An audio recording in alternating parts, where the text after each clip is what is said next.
تو پھر قرآن مجید چل کے نہیں بتائے گا، بلکہ اہل بیت بتائیں گے کہ کیسے اور کدھر جانا ہے۔ صلوات بر محمد وعلی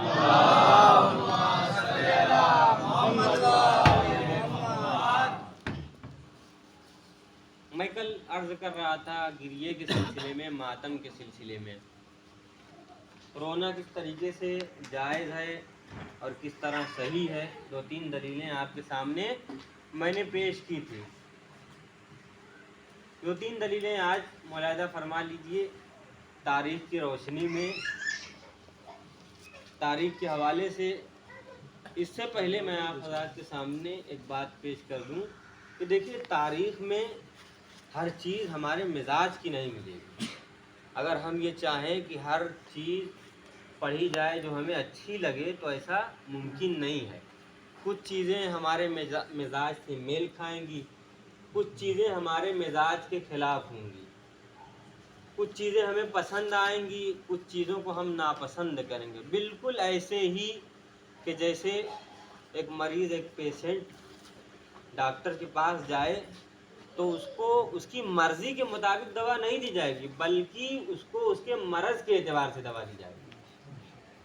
یعنی اگر پیشنٹ یہ کہے کہ مجھے یہ دوا اچھی نہیں لگتی لہٰذا مجھے یہ دوا نہ دی جائے، تو ایسا نہیں ہے کہ ڈاکٹر وہ دوا نہیں دے گا۔ اگر ضرورت ہے تو پھر وہ دوا دی جائے گی، چاہے سامنے والے کو کڑوی لگے یا میٹھی لگے۔ اسی طریقے سے جو روایت بیان کی گئی ہیں وہ ہر ایک کے حلق سے اترنے والی نہیں ہے، کیونکہ ہم نے اپنے مزاج کے مطابق اسلام کو ڈھال دیا ہے، یہی وجہ ہے۔ میں کل گفتگو کر رہا تھا رونے کے حوالے سے، آپ ایک روایت آج سنیں گے تو ممکن ہے آپ کو تعجب۔ لوگ کہتے ہیں کہ رونا بدعت ہے، رونا بدعت ہے۔ آئیے انہی کی کتاب سے دیکھتے ہیں کہ رونا بدعت ہے یا رونا سنت ہے۔ پیغمبر اسلام جب غار ثور میں آئے کافرین اور مشرکین سے بچ کے غار ثور میں، تو ان کے ساتھ خلیفہ اول بھی تھے۔ سب جانتے ہیں مسلمانوں کے پہلے خلیفہ اول بھی غار ثور میں ان کے ساتھ موجود تھے۔ اب آگے روایت کہتی ہے کہ جب کافرین اور مشرکین غار ثور تک پہنچ گئے تو خلیفہ اول رونے لگے۔ تاریخ کے جملے پیش کر رہا ہوں۔ خلیفہ اول رونے لگے تو لوگوں نے پوچھا، اپنے احساسات کے سوالات قائم کیے اور تاریخی سوالات قائم کیے۔ خلیفہ اول سے پوچھا کہ آپ نے کیوں گریہ کیا، آپ نے کیوں آنسو بہایا؟ تو ممکن ہے ان کا جواب یہ ہو کہ پیغمبر اسلام کی جان مجھے عزیز تھی، پیغمبر اسلام کا وجود مجھے عزیز تھا، مجھے خطرہ تھا یہ کافرین، یہ مشرکین پیغمبر اسلام کو نقصان نہ پہنچائیں، مجھے خطرہ تھا کہ یہ کافرین اور مشرکین پیغمبر اعظم، نبی اعظم کو قتل نہ کر دیں، لہٰذا میں خوف سے کہ پیغمبر اسلام قتل نہ کر دیے جائیں، پیغمبر اسلام شہید نہ کر دیے جائیں، اس خوف سے میں نے گریہ کیا۔ تو آپ دیکھیں نتیجہ ملاحظہ فرمائیے کہ جب خلیفہ اول شہادت کے خوف سے اور قتل کے خوف سے شہادت کے پہلے رو سکتے ہیں تو ہم حسین مظلوم پہ شہادت کے بعد کیوں نہیں رو سکتے؟ صلوات بر محمد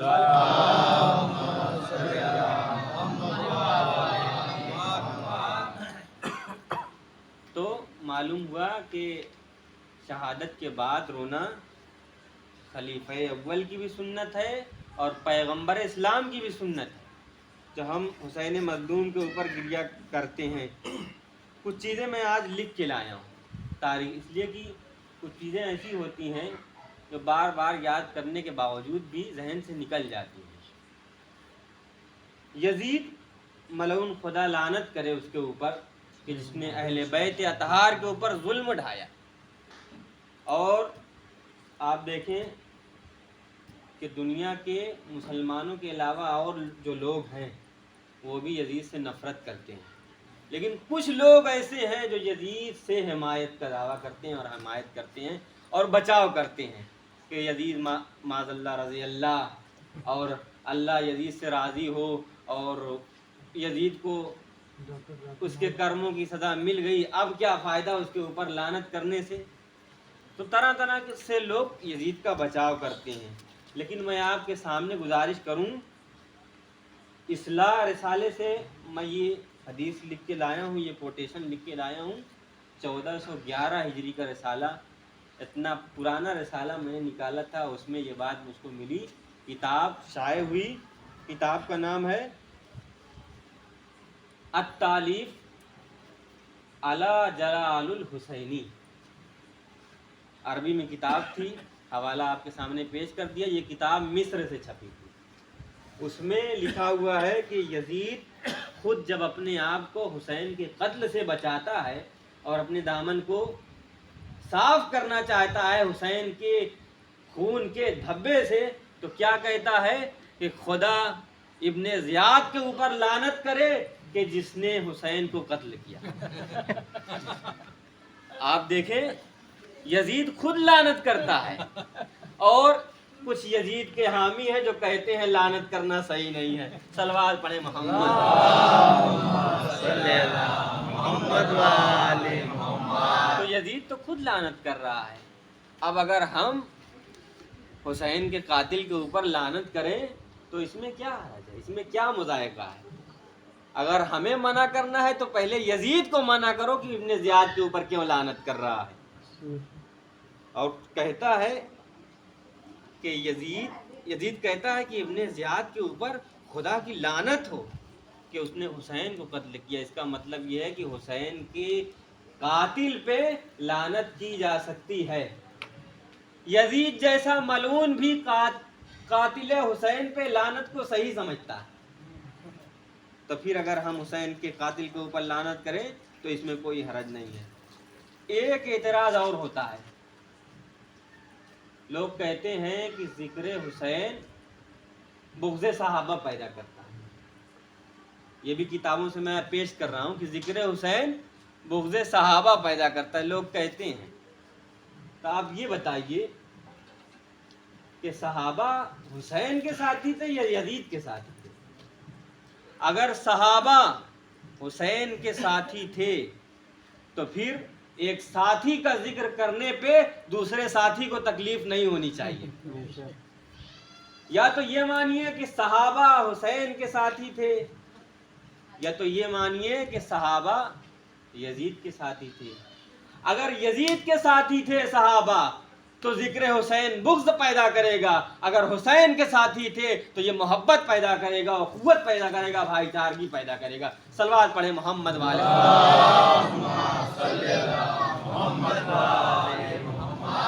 حسین کے ذکر کو مٹانے کے لیے اور چھپانے کے لیے کیسے کیسے بے بنیاد اعتراضات قائم کیے گئے، کیسے کیسے آبجیکشن کیے گئے کہ جن کی کوئی حقیقت نہیں ہے، جن کی کوئی اصلیت نہیں ہے۔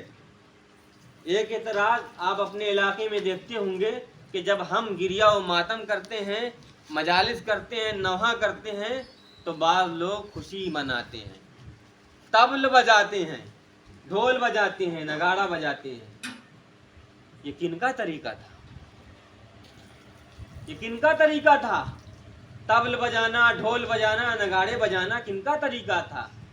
جب تاریخ کربلا پڑھیں گے تو آپ کو پتہ چلے گا کہ ادھر حسین کے صحابی، حسین کے اصحاب خیمے میں قرآن مجید کی تلاوت کر رہے تھے، نماز پڑھ رہے تھے، دعا کر رہے تھے، دوسری طرف یزید کے چاہنے والے، یزید کے لشکر والے، یزید کے فوجی ڈھول بجا رہے تھے، طبل بجا رہے تھے، نگاڑے بجا رہے تھے۔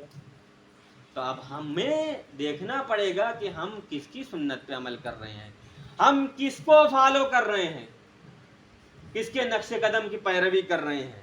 اگر علاقے میں ایسی چیزیں پائی جا رہی ہیں تو ان کو روکنے کی ضرورت ہے، کیونکہ یہ مقصد حسین کے خلاف ہے۔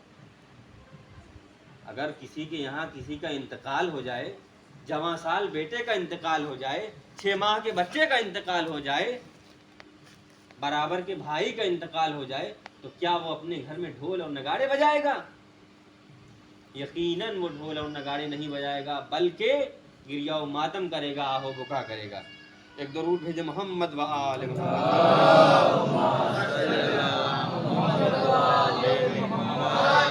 عزیزان محترم، قرآن مجید میں واقعہ کربلا کی طرف اشارات ملتے ہیں، اگر تفسیر پڑھیں گے آپ کو تو پتہ چلے گا۔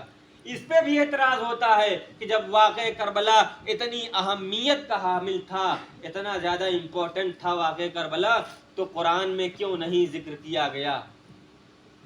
تو میں آپ کے سامنے بتاؤں کہ قرآن مجید میں بھی واقعہ کربلا کو اشاراتی طور پہ ذکر کیا گیا ہے۔ سمجھنے والے اس کو سمجھتے ہیں، پڑھنے والے اس کو پڑھتے ہیں۔ سورہ والعصر، بسم اللہ الرحمن الرحیم، والعصر ان الانسان لفی خسر الا الذین آمنوا وعملوا الصالحات وتواصوا بالحق وتواصوا بالصبر۔ قسم ہے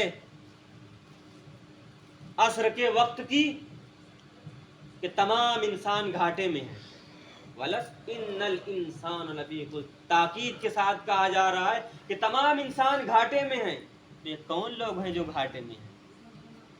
علماء نے تفسیر میں لکھا کہ سورہ عصر میں وقت عصر کی قسم کھانے کے بعد یہ کہا جا رہا ہے کہ کربلا میں، میدان کربلا میں جو لوگ حسین سے لڑ رہے ہیں وہ تمام لوگ خسارے میں ہیں۔ جو لوگ حسین سے لڑنے کے لیے آئے ہیں وہ تمام کے تمام لوگ خسارے میں ہیں۔ ایک جملہ یہاں پہ کہہ دوں کہ اگر حسین سے لڑنے والے 1400 سال پہلے خسارے میں تھے تو آج حسین کے ذکر کی مخالفت کرنے والے خسارے میں ہیں۔ درود بھیج محمد والے